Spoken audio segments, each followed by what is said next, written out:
Welcome back, Focus Learners. Today we're jumping straight into a really fascinating question about human nature. Think about it. Are our emotions purely biological reflexes that are completely hardwired into our DNA? Or does the specific society we grow up in actually shape how we feel on the inside? It's this massive, complex debate between biological inheritance on one side and societal conditioning on the other. And that is exactly what we're unpacking in this explainer today. Okay, let's dive into this by looking at the title of our source text, Universal Sentiments, the Cultural Geography of Emotion. Now, cultural geography of emotion is a totally striking way to frame this, right? Normally, when we think of geography, we picture physical landscapes, mountains, rivers, continents, literal borders on a map.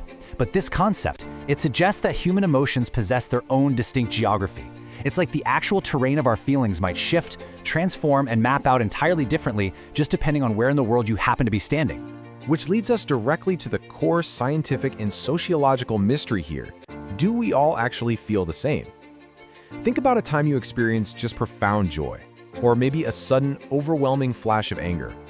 Got it? Okay, now imagine someone halfway across the globe, someone living in a totally different societal structure, speaking a completely different language, practicing entirely different daily traditions. When they experience joy, are their internal biological sensations and cognitive appraisals exactly the same as yours? So the crucial point is that when we investigate emotions across cultures, we're really looking at a collision of two massive forces. You've got the external society you were raised in, crashing right into the internal feelings you experience in your own mind and body. And this isn't just about how people express themselves differently. No, it's about whether cultural backgrounds fundamentally intersect with human feelings to alter the actual emotional experience itself. Like, we really have to consider things like cultural display rules. Those are the unspoken societal guidelines that dictate exactly when, where, and how it's actually considered okay to feel or show a specific emotion. To really get to the bottom of this module, we're going to be tackling three core inquiries today. First, the overarching effect of culture on emotions. Second, the universality of emotions. And third, culture-specific experiences. Simple as that. Let's keep moving. So, how can culture actually affect emotions? Well, imagine the cultural soil we grow up in actually changing the fundamental flavor of what we feel. Let's make this a bit more concrete.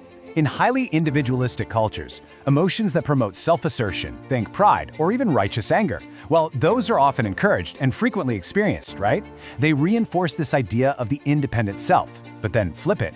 In collectivist cultures, where social harmony is the absolute priority, emotions that connect individuals to the broader group take precedence. We're talking empathy, or a really profound sense of communal shame.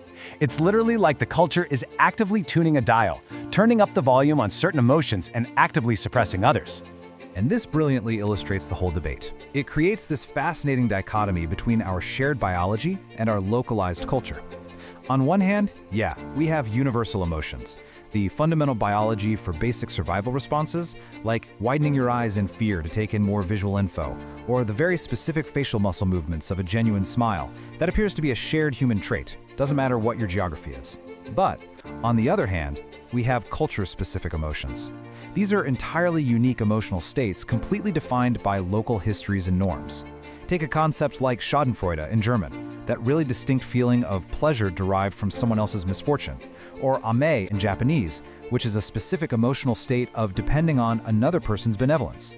Someone outside of those specific cultures might not even have the vocabulary or honestly the precise internal wiring to instantly recognize that exact feeling. Which brings us right to this really compelling crossroads.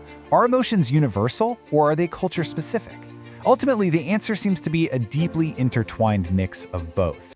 And look, understanding this duality, it's way more than just some abstract academic exercise. It is absolutely crucial for how we connect, how we communicate, and how we empathize in an increasingly globalized world. Just recognizing that our personal emotional reality might not be the only reality opens the door to much deeper human connection. So as you go through the rest of your day, I'll leave you with this. How much of what you're feeling right now is uniquely you, and how much is just the geography of the culture you call home?